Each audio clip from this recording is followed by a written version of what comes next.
patching a problem costing drivers a lot of money. The pothole patrol here in the metro, finding and fixing those costly bumps in the road. 41 Action News reporter Andres Gutierrez live out at Bolker near Truce to explain. Andres?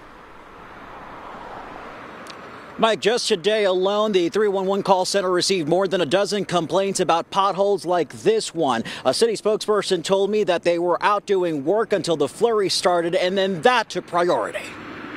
At this point in the year, public works crews across Kansas City are balancing the ever-constant issues of pesky potholes and inclement weather.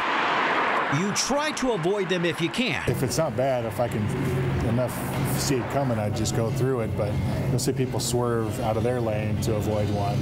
So yeah, it's pretty dangerous. Just got to be mindful. But almost everyone who lives here has their own pothole story. It's probably about like 3 inches deep, and I freak out a little bit every time I do hit it because I'm worried it might damage something. What slice would you like? Philippe, the owner of Papaquino's in the Crossroads, has to navigate around them while doing deliveries. If we go on side street, sometimes yes, it could be difficult. This winter started pretty early this year, so I'm sure as we, if we did a review again back in January or February, it might be a bit worse than what it is right now. Earlier this year, 41 Action News reported Kansas City, Missouri fills 25,000 potholes annually using $2 million from a limited budget.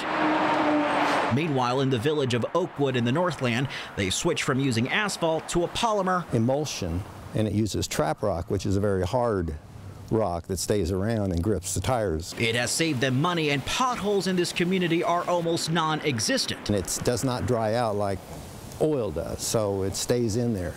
And so it has a lasting effect. They took an example from Overland Park, who uses the same material, but ultimately this time of year it's always really bad, and then even going into spring, it's they're trying to keep up with getting them fixed.